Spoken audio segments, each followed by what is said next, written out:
Contamos que la jefa de gobierno Claudia Sheinbaum expresó que el presupuesto enviado al Congreso local busca reducir el gasto corriente y burocrático para así beneficiar la inversión en infraestructura. Así ocurrió.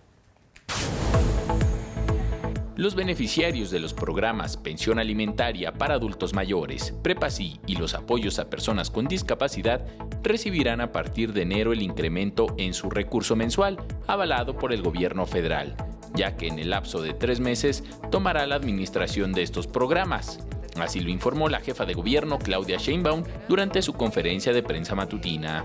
Aclaró que durante los 3 meses que dure la transición, el gobierno capitalino otorgará el recurso.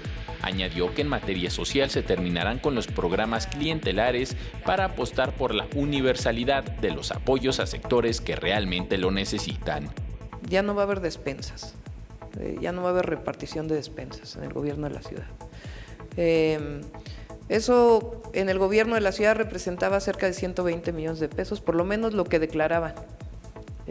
Había otros que no estaban declarados en acciones institucionales o actividades institucionales, y se están fortaleciendo los programas universales y tendiendo a la universalización en otros casos, ¿no? Indicó que el presupuesto 2019 enviado al Congreso local tiene la particularidad de reducir el gasto corriente burocrático y beneficiar la inversión en infraestructura social, ambiental, agua y movilidad.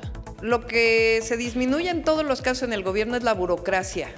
Los puestos operativos se mantienen, inclusive en seguridad pública, algunos puestos operativos también se van a incrementar. Es decir, no es que se puede dar una mala señal, ¿no? Lo que se disminuye son puestos burocráticos.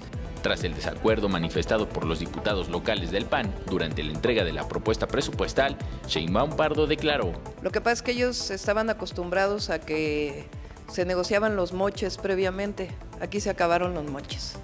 Con imágenes de Javier Cordero, Enrique Muñiz, 21 Noticias.